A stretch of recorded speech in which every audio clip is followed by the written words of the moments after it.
बिस्मिल्लाहिर्रहमानिर्रहीम अस्सलाम वालेकुम। अॼु असांजी क्लास 4 जो आख़िरी लेक्चर आहे, यूनिट 5 आहे।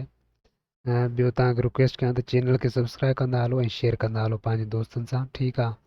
अगर काई भी क्यूरीज हुजे you can ask on page and group or you can comment here, कोई मसइलो न आहे, ठीकु आहे।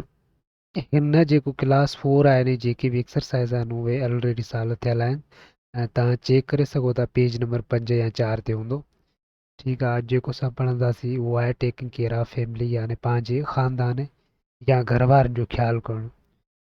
ओरल कम्युनिकेशन, ज़ुबानी ॻाल्हि ॿोल, ठीकु आहे। By the end of this section the students, ही छा आहे प्लान आहे, by the end of this section students will be able to seek permission, ठीकु आहे। यानी चए थो अगरि हे जेको असां लेक्चर वग़ैरह लेसन पढ़ंदासीं त हिन ॿार जेको आहिनि से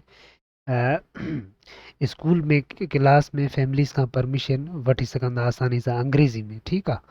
ऐं डायलॉग इन दिस क्लासरूम, हाणे जेको असां डायलॉग आहे गुफ़्तगू आहे उहो क्लास जे बारे में आहे। गुलनाज़ सेज़ मे आई कम इन प्लीज़, गुलनाज़ चवे थी छा मां अंदरि अचां। Teacher says yes you may, ऐं टीचर चवे थी जी बिल्कुलु अचो। Mahnoor says may I go to the washroom, ऐं महनूर चवे थी छा मां वॉशरूम वञा। Teacher says no wait till the bell rings, teacher चवे थी न न इंतज़ारु कयो जेसिताईं बेल वॼे, घंट वॼे, ठीकु आहे।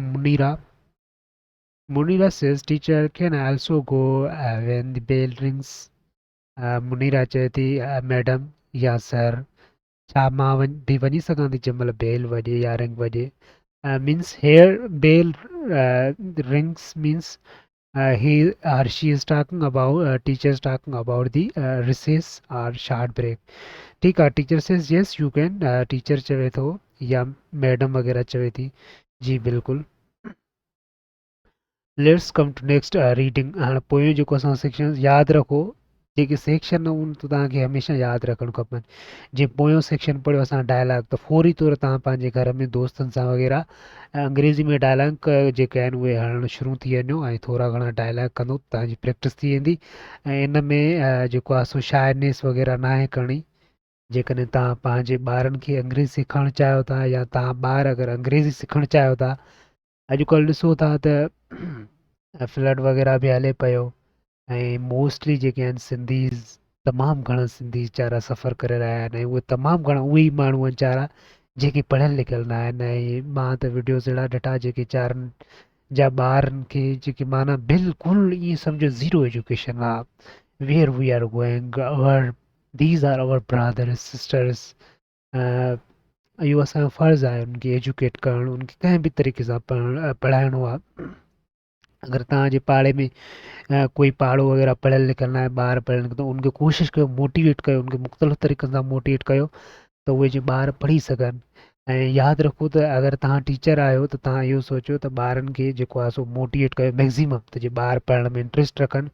U must not have only earn money, तव्हांखे सिर्फ़ु पैसो कमाइणो न आहे, हिकिड़ो शऊर पैदा करिणो आहे ॿारनि जे अंदरि, हिकिड़ो इनकलाब आणिणो आहे ॿारनि जे अंदरि तालीम ज़रिए, त उहे ॿार जेके आहिनि माना ऑटोमेटिकली पंहिंजो पाण ख़ुदि ब ख़ुदि स्कूल अची वञनि। इहो असांजो मेन जेको आहे उहो आहे गोल आहे, मिशन आहे या मक़सदु आहे। बिस्मिल्लाहिर्रहमानिर्रहीम। हाणे असां सेक्शन आहे रीडिंग आहे, ठीकु आहे। रीडिंग में जेको असांजो मतिलबु रीडिंग असां छो था कयूं, रीडिंग जो मतिलबु इहो हूंदो आहे अगरि असांखे इंग्लिश में लेटर मिले थो, इंग्लिश में पैसेज मिले थो, या असां मिसाल गवर्नमेंट जॉब था कयूं, उहो असांखे लेटर मिलंदो आहे, उहो असां ट्रांसलेट करणो पवंदो आहे। या असां वरी ॿियनि वॾनि जेके असांखां मथे अफ़सर हूंदा आहिनि उनखे ॾींदा आहियूं, त उहो असांखे माना कढी करे ॾियणो पवंदो आहे, उहो असांखे पढ़णु अचे। इन करे असांखे हिते ॾिसो क्लास 4 में असांखे पढ़णु सेखारे थो त अंग्रेज़ी माना कीअं कढिजे। So you must should listen carefully. अगरि तव्हां ख़बरदारी केयरफुली सां ॿुधंदव त इनशा ताला तव्हांजी रीडिंग बि सही थी वेंदी ऐं इनशा ताला जीअं जीअं तव्हां अॻिते वधंदव तव्हांजी जेको आहे सो ग्रोथ में थींदी, ठीकु आहे। प्री रीडिंग आहे, को मसइलो न आहे। प्री रीडिंग आहे हे माना जेके आहिनि क्वेश्चन असां गेस कंदा आहियूं, आउटलाइन ठाहींदा आहियूं, त माना हे क्वेश्चन ईंदा, ठीकु आहे। हाणे आहे रीडिंग टेक्स्ट। माय फैमिली, मुंहिंजो ख़ानदान, होसना एज़ अ स्मॉल फैमिली, ॾिसो गौर सां ॿुधो, इन ई शइ मां वरी तव्हांखे अॻिते क्वेश्चन मिलंदा। इहो न आहे त बसि एक्सरसाइज़ साल थियल आहे पोयां पेज नंबर 4 या 5 ते बस फाइनल फाइनल लिखणी आहे। No no, you have to understand what the meaning by reading. Reading जो मतिलबु इहो ई आहे त तव्हां शइ खे सम्झो, सम्झी वेंदो तव्हांखे एक्सरसाइज़ पेज नंबर 4 या 5 ॾिसण जी ज़रूरत न आहे। बिकॉज़ तव्हांखे हर शइ ज़हन में ऑटोमेटिकली वेहिजी वेंदी ऐं तव्हां वरी एक्सरसाइज़ कंदो त उहा तव्हांखे हमेशह वेहिजी वेंदी। Husna has a small family, Husna खे या हुस्ना जी हिकु नंढो ख़ानदान आहे। Her mother gets up early in the morning. हुनजी माउ सुबुह जो सवेल उथंदी आहे आफ्टर मॉर्निंग प्रेयर्स। सुबुह जो निमाज़ खां पोइ she prepares food breakfast for the family. निमाज़ खां पोइ उहा पंहिंजी ख़ानदान जे लाइ या पंहिंजे फैमिली मेंबरनि जे लाइ उहे छा कंदी आहे, ब्रेकफास्ट माना नाश्तो तयारु कंदी आहे। ब्रेकफास्ट में त छा कंदा आहियूं, चांहि वग़ैरह बिस्किट केक वग़ैरह मानी बि पचाईंदा आहिनि। That's all. Then she helps Hosna's younger brother Hamad and sister Fatma to get ready for school. उन खां पोइ हुस्ना जे वॾे भाउ हमाद ऐं उन जी भेण फातिमा जी हेल्प कंदी आहे स्कूल जी तयारी में, यानी स्कूल में तयारी लाइ मिसाल हुनखे ॿार खे तड़ वग़ैरह कराइणु, किताब वग़ैरह मानी बानी ETC पहुचाइणु। Father also gets ready to drop the children to school and then goes to work. ऐं उन जो पीउ पिणु तयारु थींदो आहे उन्हनि खे स्कूल छॾण लाइ ऐं उन खां पोइ हू पंहिंजे कम ते वञण लाइ। Mother says goodbye to all ऐं मां उनखे आख़िर में चवंदी आहे ख़ुदा हाफ़िज़। हुस्ना's little baby brother, हुस्ना जो नंढो भाउ राफ़ी वेक्स अप अर्ली टू ऐं उहो बि जल्दी उथंदो आहे। राफ़ी जंहिंजो नालो आहे। Mother cuddles Rafi and gives हिम मेश्ड बनानास विथ मिल्क। उन जी माउ जेका आहे उनखे हंज में खणी बीहंदी आहे ऐं उनखे मेशिड बनानास माना केलनि वग़ैरह जो खीर टाइप वग़ैरह फूड हूंदो आहे, खाधो हूंदो आहे जेको खीर में मिक्स करे उहो उनखे ॾींदी आहे। She gives him a bath and changes हिज clothes.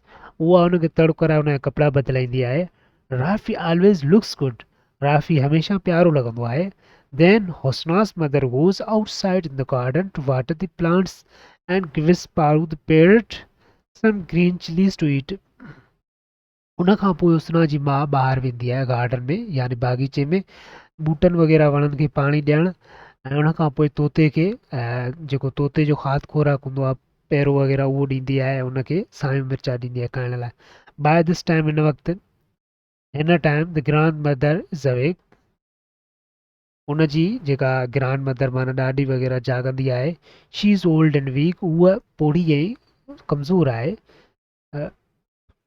Mother attends her and service her tea and rusks. रक्स ईअं थींदो, ठीकु आहे। उन जी जेका माउ आहे उन जी जेको आहे ख़िदमत लाइ हाज़िर थी वेंदी आहे ऐं उनखे चांहि ऐं कुझु बिस्किट वग़ैरह ॾींदी आहे। रक्स जो मतिलबु आहे माना उहे बिस्किट जेके विच में मलाई वग़ैरह लॻल हूंदी आहे या आइसक्रीम ऐं ॿिन्ही पासे न बिस्किट हूंदो आहे। That's all. ॾिसो अगरि तव्हां ई माना पंहिंजे वॾनि जी ख़िदमत कंदा रहो। आफ्टर दिस इन खां पोइ she finds time for watching the television और रीडिंग अ न्यूज़ पेपर। उन खां पोइ उहा कुझु वक़्तु टीवी ऐं अख़बार पढ़णु कढंदी आहे। She knows how to use her time wisely. हुनखे ख़बर हूंदी आहे टाइम जी मैनेजमेंट प्लानिंग वग़ैरह कीअं इस्तेमालु कजे। अराउंड 11 कलाक 11 बजे she starts cooking the lunch. तक़रीबन 11 बजे उहा खाधो तयारु कंदी आहे। She is a good cook. उहा तमामु सुठी हिकु खाधो ठाहींदड़ आहे। She prepares simple tasty and healthy dishes. उहा तमामु ताज़ो खाधो मज़ेदार ऐं सेहतमंद ठाहींदी आहे। In the afternoon when the children are back from school, मंझंदि जो जॾहिं हुन जा ॿार स्कूल खां वापसि ईंदा आहिनि, she gives them lunch। उहा उनखे मंझंदि जो खाधो ॾींदी आहे। After the lunch, she helps them with their lessons and sees that they do their homework। ऐं उन खां पोइ उहे उन्हनि जे लेसन वग़ैरह सबक़ वग़ैरह चेक कंदी आहे त छा उहे पंहिंजो घर जो कमु कनि था या न। She allows them to go out play with their friends। ऐं उहा पंहिंजे ॿारनि खे इजाज़त ॾींदी आहे ॿाहिरि पंहिंजे दोस्तनि सां खेॾण इन द इवनिंग शाम जो। When father comes back from work ऐं जॾहिं हुनजो पीउ वापसि ईंदो आहे कम तां, they all have a dinner together and family happily share their activities of the day। ऐं उन खां पोइ राति जो गॾिजी माना सभई गॾिजी हिक ई टेबल ते खाधो। जीअं असां अॼुकल्ह ॾिसो लॻो पियो आहे हिकिड़ो हुते खाधो खाईंदो, ॿियो हुते खाईंदो, टियों हुते खाईंदो, हर को गुस्से में वेठो हूंदो। That's all. याने कोई बि ख़ुशि न हूंदो आहे पंहिंजे घर भातियुनि जे मेंबर्स में वग़ैरह। तक़रीबन किथे किथे त सभई गॾिजी खाईंदा आहियूं ऐं अक्सर वरी माना 80 खां 90% ईअं ई आहे हर को अलॻि अलॻि खाइण में। I don't know why this is happening and why this is so much emerging in our society. गॾु खाधो खाइण सां इहो थींदो आहे बरकत पवंदी आहे, ॿधी थींदी आहे, अहसासु थींदो आहे बिकॉज़ ऐं उन खां पोइ सॼे ॾींहं जूं उहे एक्टिविटीज़ सरगर्मियूं जेके ॻाल्हियूं कम कार हूंदा आहिनि उहे पंहिंजो पाण सां वंडींदा आहिनि। मिसाल मां हे कयो मां हे कयो, दे आल गो टू बेड अर्ली, उहे तक़रीबन टाइमली 9-10 बजे माना जल्दी सुम्हंदा आहिनि because they have to go up early in the next day. छाकाणि त उन्हनि खे सुबुह जो या ॿिए ॾींहं ते जल्दी उथिणो हूंदो आहे। हुस्ना's mother spends a busy day every day। हुस्ना जेका माउ हूंदी आहे उहा तक़रीबन उनजो हर ॾींहुं मसरूफ़ ई हूंदो आहे, छाकाणि त घर जा कमकार माउ ई कंदी आहे हमेशह, छाकाणि त घर जी वॾी उहा हूंदी आहे। शी इज़ दी घर धयाणी जंहिंखे चइबो आहे। उन खां पोइ आहे next section reading reading reading. ठीकु आहे, असांजो रीडिंग ई हले पियो। ठीकु आहे, हाणे हीअ जेका एक्सरसाइज़ आहे ऑलरेडी थियल आहे पेज नंबर 4-5 ते 4 या 5 ते ॾिसी करे तव्हां पाण करे सघो था, पर जेकॾहिं तव्हां न ॾिसंदो ईअं कंदो त ईअं वधीक बेस्ट थींदो। मिसाल तौरु read the text, find out the following. Text जेको असां पोयों पढ़ी आयासीं, टेक्स्ट जो मतिलबु आहे पैराग्राफ पैसेज वग़ैरह जेको असां मज़मून पोयों पढ़ी आयासीं उनखे पढ़ी करे असांखे हिननि सवालनि जा जवाब ॾियणा। Number of peoples in हुस्ना's family 6। हुनजे हुस्ना जे फैमिली में मेंबर केतिरा आहिनि, घर जा भाती घणा आहिनि, मिसाल 6 आहिनि। या number of females in हुस्ना's family, मिसाल हुनजे फीमेल घणियूं आहिनि, 2 आहिनि, 3 पाण हुआ। ठीकु आहे, अहिड़े तरीक़े सां read the text and circle the characters। mother gets up early in the morning, late in the mother gets up early in the morning। हे तव्हांखे टिक करिणो आहे, राइट। उन खां पोइ अहिड़े तरीक़े सां बाक़ी 2, 3, 6, 8 इहे वग़ैरह तव्हांखे पाण करिणा आहिनि। ऐं अगरि तव्हांखे कंहिं बि शइ जी हेल्प वग़ैरह कोई सवाल हुजे पुछिणो हुजे, you can ask, you are welcome, you can also join an official group of Sindh excellence academy and Facebook. ठीकु आहे, उन खां पोइ आहे list for important duties done by Husna's mother. जेका हुस्ना जी माउ तक़रीबन इम्पॉर्टेंट जेके सभ खां वधीक 5 कम वग़ैरह कंदी आहे उन्हनि जे नाला लिखो। मिसाल तौरु ब्रेकफास्ट कंदी आहे, प्लांट्स खे पाणी ॾींदी आहे, मंझंदि जो खाधो तयारु कंदी आहे, ऐं नंढिड़ो जेको पुटु हुयो हुनजी हुस्ना जी जेको नंढो भाउ हुयो उनखे वग़ैरह खीर वग़ैरह ॾींदी आहे। ठीकु आहे, उन खां पोइ आंसर दी फॉलोइंग क्वेश्चन्स, इहे तव्हां पाण कंदा वेंदो। ऐं उन खां पोइ आहे राइटिंग। हाणे राइटिंग जो मतिलबु आहे हिते जेका राइटिंग जी प्रैक्टिस थो कराए। here the meaning of writing is a skill of in English which is most important for the CSS exams। CSS में जेका मोस्ट इम्पॉर्टेंट स्किल आहे उहा आहे राइटिंग। जेको असां एसे वग़ैरह लिखंदा आहियूं, ख़त लिखंदा आहियूं, लेटर लिखंदा आहियूं, कार्ड्स लिखंदा आहियूं, या इनफॉर्मल लिखंदा आहियूं, इन्विटेशंस लिखंदा आहियूं, या कोई नोटिफिकेशन लिखंदा आहियूं। we need to write this in the English। so writing skill is most important to write anything। ठीकु आहे, हाणे हिते जेको राइटिंग तव्हांखे सेखारे थो हिनजो मक़सदु इहो आहे त तव्हां राइटिंग जी स्किल जेका आहे उहा सिखो। हिन जो इहो मक़सदु न आहे त क्लास 4 में तव्हां यूनिट 5 पूरो करे छॾियो, 1.5 साल ॻाल्हि ख़तमु, हाणे अचो यूनिट क्लास 5 में। नो नो, अगरि तव्हां राइटिंग जी स्किल न सिखी सघो त मीन्स यू आर फेल्ड। छो न तव्हां एग्ज़ाम में पेपर वग़ैरह पास कयो, कापी वग़ैरह करे, को मसइलो न आहे, पेपर थी वेंदो, पर तव्हांखे स्किल अचणु खपे। छाकाणि त अगरि तव्हांखे स्किल अची तव्हां 5, 6, 7, 8, 9, 10 डिग्री यूनिवर्सिटी वग़ैरह ETC everything will be goes in the right way. ठीकु आहे, एक्सरसाइज 1 यू विल नीड प्लेन वाइट और कलर्ड पेपर एंड कलर्स। ही बि एक्सरसाइज़ आहे, तव्हां माना जेको क्लास में बि शायदि तव्हां कराईंदा हूंदा। हिकिड़ो माना पेपर हुजे, वाइट पेपर हुजे, कलर्ड हुजे, या ख़ाली पेपर ई हुजे, उन में माना हे लेटर आहे तव्हांखे लिखिणो पवंदो। हे जी मिसाल dear Ahmed, you are invited to come in my brother's marriage ceremony. हिते डेट लिखंदो, टाइम डेट मिसाल तौरु 4 सितंबर, या वरी हिते लिखंदो 4 सितंबर 2020, या हिते लिखंदो टाइम जेको आहे 1 वनो कलाक AM, ठीकु आहे। लोकेशन वेन्यू कराची फ्रॉम मिसाल तौर जेको आहे सो Bangalore number 3, street number 4, Clifton near beach, मिसाल तौर ETC। अहिड़े तरीक़े सां उन खां पोइ वरी ॿी exercise right a short reply in your notebook. ॾिसो हे शयूं हाणे पोइ हिते लेटर सैंपल लिखियलु आहिनि, तव्हां पोइ हिते बि इलाही दफ़ा लेटर पढ़ियो आहे, इहो तव्हां लेटर लिखंदा रहो पंहिंजे दोस्तनि ॾे, ब्रादर हरू भरू बि लिखंदा रहो, तव्हांजी प्रैक्टिस थींदी। राइटिंग जो मतिलबु इहो ई आहे।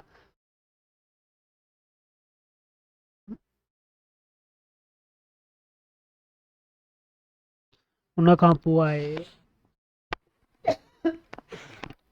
माज़रत, आई एम नॉट फीलिंग वेल, ठीकु आहे। उन खां पोइ इहे सारियूं एक्सरसाइज़ जेके बि आहिनि तव्हां पाण करणु पवंदियूं। हाणे अचूं था ग्रामर ते। ग्रामर जेको असांजो मोस्ट इम्पॉर्टेंट सेक्शन आहे, लास्ट इम्पॉर्टेंट सेक्शन आहे। तव्हां ॾिसंदो त अक्सर असांजे स्कूल्स में, कॉलेजिस में, यूनिवर्सिटीज़ में जेको ग्रामर वग़ैरह न पढ़ाई वेंदी आहे, उहा माना अगरि पढ़ाई बि वेंदी आहे त क्वालिटी न हूंदी आहे। ऐं अगरि तव्हां ॾिसो असांजे क्लास 10th जो स्टूडेंट हूंदो आहे, बट सवाल ई पैदा न आहे जो उनखे लिखणु अची वञे या उनखे ग्रामर अचे, उनखे टेंस जी ख़बर न हूंदी आहे।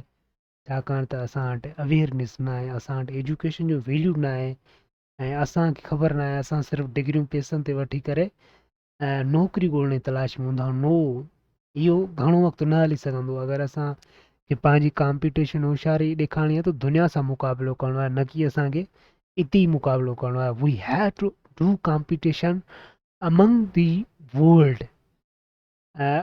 जेके दुनिया में कॉम्पिटिशन थी रहियूं आहिनि, मुक़ाबिला, उन्हनि में असांखे पार्टिसिपेट करिणो आहे, उन्हनि में हिसा वठिणो आहे, न की असांखे लोकली, या न की असांजो इहो मक़सदु आहे पैसा ठाहिणु। We have to show and we have to prove and we have to make our identity in the world that who we are. अगरि तव्हांखे महिनत करणी आहे त ठीकु आहे। उन खां पोइ put the verbs in the correct form. Past progress आहे, हिन में पास्ट जेको आहे सो प्रोग्रेस माना पास्ट कंटिन्यूस टेंस जा। हिन में जेको आहे सो फॉर्म यूज़ कंदो। जीअं मिसाल तौरु when I found my friends they play the were playing monopoly. उन खां पोइ हे आहे, तव्हांखे मां ॿुधायां थो द किड, इहो मां तव्हांखे ॿुधायां नथो, तव्हांखे सम्झायां थो त हिन में एक्चुअली थींदो छा। हाणे हिन ॾिनो आहे वर्ब जेको आहे ॾिनो आहे, हाणे हिनखे असांखे छा करिणो आहे, पास्ट प्रोग्रेस में कन्वर्ट करिणो आहे। हाणे पास्ट कंटिन्यूअस टेंस जा जेके हेल्पिंग वर्ब हूंदा आहिनि उहे वाज़ ऐं वर्ब हूंदा आहिनि, ऐं ॿियो इंग फॉर्म हूंदो आहे। जीअं हिते आहे वर्ब, इन करे त हिते जेको आहे ही शी इट दे वग़ैरह सां वर्ब पवंदो आहे, जेको जमा हूंदो आहे। ऐं वाज़ सिर्फ़ु अकेला सां पवंदो आहे, मिसाल आहे सां। ऐं हे आहे इंग फॉर्म, ठीकु आहे। हे इंग फॉर्म आहे। अहिड़े तरीक़े सां दी किड्स वाज़ न were, the kids were playing in the garden, ठीकु आहे। अहिड़े तरीक़े सां इहे एक्सरसाइज़ थींदी। उन खां पोइ हे आहे choose words from the list below to complete the following dialogues. Watch, play, read, clean जा कुक, ठीकु आहे। हाणे हे जेके आहिनि न, हे ख़ाल आहिनि, इहे तव्हांखे फिल करणा आहिनि। हे वर्ड पुट करे, ठीकु आहे। पुट दीज़ वर्ड्स। मिसाल तौरु आई डैश दी हाउस।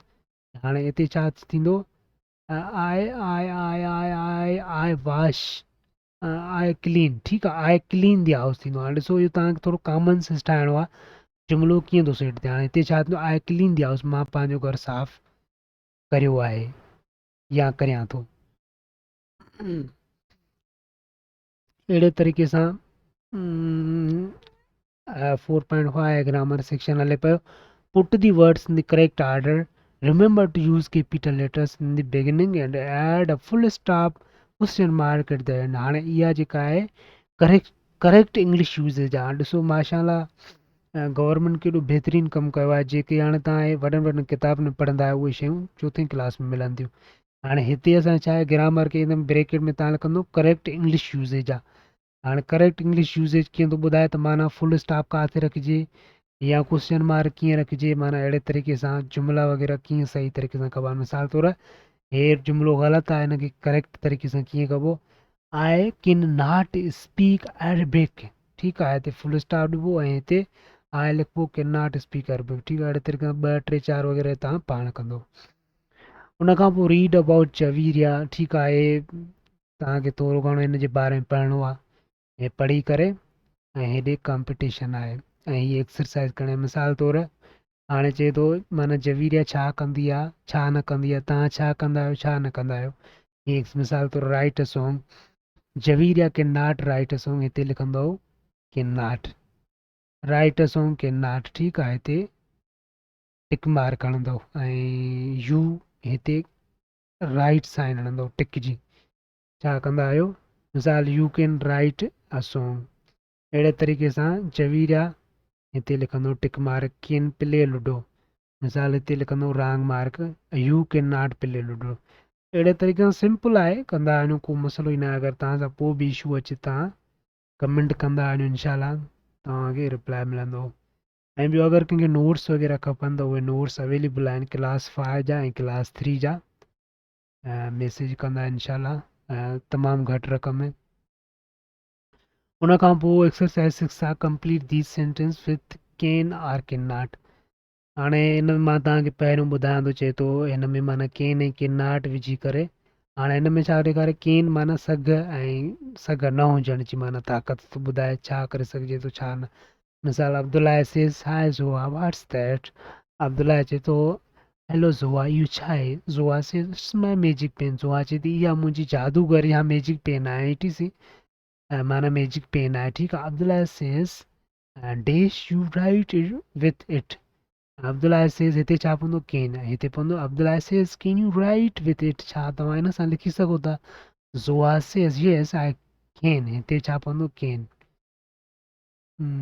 ज़ोआ चए थी जी हाँ लिखी सघां थी। Abdullah says wow I can not see what you have written, Abdullah चए थो वाह मूंखे नज़र नथो अचे तव्हां छा लिखियो आहे। हाणे हिते छा आहे कैन नॉट आहे, और हिते ज़ोआ छा थी चवे, Zoa says can you see now, छा तव्हां हाणे ॾिसी सघो था। अहिड़े तरीक़े सां बाक़ी जेका उहा तव्हां पाण कंदा वेंदो। When we talk about future we use will with verb. हाणे as future tense, simple future tense, हिते सिंपल फ्यूचर टेंस जो मतिलबु आहे माना उहा शइ या उहा ॻाल्हि या उहो मौज़ू जंहिंजे बारे में असां ॻाल्हि कयूं, माना जेका असांजे मुस्तक़बिल में अचणी आहे या अहिड़ो ख़ासि जेको असांजे मुस्तक़बिल में अचिणो आहे। जीअं असांखे जेको आहे सो NDA में या दुनिया सॼी ॿुधायो क्लाइमेट चेंज आन going in coming and it may be effect on the Pakistan. इहो हुकूमत सभिनी खे ॿुधायो, पर हिन जे बावजूदि कोई उपाउ वग़ैरह न वरितो वियो, त जेको आहे सो अॼुकल्ह जेको बोड वग़ैरह हले पई या फ्लड हले पई। ठीकु आहे, त मिसाल तौरु मां पाणी पीअंदुसि, मां उथंदुसि, मां स्कूल वेंदुसि, मां खाईंदुसि, मां हलंदुसि, मां घुमंदुसि, मां ॾिसंदुसि, मां ॻाल्हि कंदुसि, that's all simple future tense. ऐं हुन जा मददगार फ़ाइल कहिड़ा हूंदा आहिनि, विल शैल थींदा आहिनि। ठीकु आहे, मोस्टली विल यूज़ थींदो आहे। मिसाल तौरु दे बाय दे विल, हिते पवंदो they will buy a new house next year. You will get, हिते पवंदो will, you will get a lot of money अंडे, माना तव्हां ईदार ॾींहुं तमामु घणा पैसा हासिलु कंदो या तव्हां ईदार ॾींहुं तमामु घणी ख़र्ची मिलंदी। पर हिन जी माना थींदी दे will buy a new house next year, उहे ईंदड़ साल नओं घरु ख़रीद कंदा। बाक़ी 3, 4, 5 वग़ैरह तव्हां कंदा आहियो, शाबाश। हाणे ॿियो आहे, हिन में चए थो exercise 8 year old asked an old palmist, माना जेको हथ जूं लकीरूं पढ़ंदो आहे, person who reads lines on our hands about his future hears what he told. ठीकु आहे, हाणे हिन में छा थो चवे, जेको हिन जो मक़सदु आहे उहो इहो थो चए त माना जेको विल ऐं शल आहे उहो तव्हां हिन में इस्तेमालु कयो। मिसाल तौरु U dash a lot of money, you will get lot of money, you will buy a beautiful house, your friends will be, हिते छा थींदो बी बि पवंदी, माना विल बी जेल साफ़ियूं। बाक़ी इहे सारी जेका आहे तव्हां पाण कंदो। उन खां पोइ write down 5 sentence in your notebook tell what you will do. हाणे हे सेंटेंस जेके आहिनि तव्हांखे पंहिंजे नोटबुक में लिखणा आहिनि। मिसाल तौरु I will call her tomorrow, मिसाल तौरु मां हुनखे सुभाणे कॉल कंदुमि। My exams are coming. My exams will conduct next week. मुंहिंजा जेके इम्तिहान आहिनि ईंदड़ हफ़्ते में थींदा। मिसाल तौरु नेक्स्ट मंथ, वरी नेक्स्ट मंथ में कीअं कबो, जुमिलो कीअं ठाहिबो, I will meet with you in the next month. मां ईंदड़ महीने में तव्हां सां मिलंदुमि next year I will launch my new software company in the next year मां पंहिंजी सॉफ्टवेयर जी कंपनी ईंदड़ साल लॉन्च कंदुमि ठीकु आहे अहिड़े तरीक़े सां पंजो कयो उन खां पोइ वोकेबलरी तव्हां मां पहिरियों ॿुधायो आहे जीअं स्काई आहे लैंड आहे हाणे जीअं वाए ते जेको वर्ड ख़तमु थियो त उन खां पोइ वाए ते वर्ड ॻोल्हियो वरी माना ई ते ख़तमु थियो त ई ते ॻोल्हियो हीअं वरी डी ते ख़तमु थियो त वर्ड हे लैंड त वरी डी सां वर्ड ॻोल्हियो मिसाल तौरु डक थी वियो वरी के ते किंग थी वियो वरी जी ते गर्ल थी वियो वरी एल ते मिसाल तौरु लो थी वियो वाए थी वियो अहिड़े तरीक़े सां खोड़ सारा वर्ड्स तव्हां लिखी करे प्रैक्टिस कंदा वञो त जीअं तव्हांजी वोकेबलरी बिल्डअप थिए वोकेबलरी यादि रखो वोकेबलरी तमामु अहम आहे अगरि तव्हां वोकेबलरी बिल्डअप थी त तव्हां कोई बि चैलेंज नथो करे सघे इंग्लिश कॉम्पिटिशन में पुट ऑल दीज़ वर्ड्स ठीकु आहे हे बि सिंपल आहे उन खां पोइ आहे स्टडी स्किल्स एतिरो आम न आहे ऐं अॼु तव्हांजो जेको आहे सो क्लास 4 जी इंग्लिश पूरी थी वई ऐं इनशा ताला ऐं जेको आहे सो नेक्स्ट जेको आहे उहो आहे क्लास 5 जी इंग्लिश ऐं उन सां गॾोगॾु जेके इंग्लिश जेके बि क्लास 5 जा ॿिया सब्जेक्ट आहिनि उहे बि स्टार्ट कया वेंदा जीअं मैथ थी वियो या साइंस थी वई जेके अहम सब्जेक्ट आहिनि अगरि सिंधी बि थिए त थोरो घणो रीड करे छॾींदासीं ठीकु आहे तेसि ताईं अल्लाह हाफ़िज़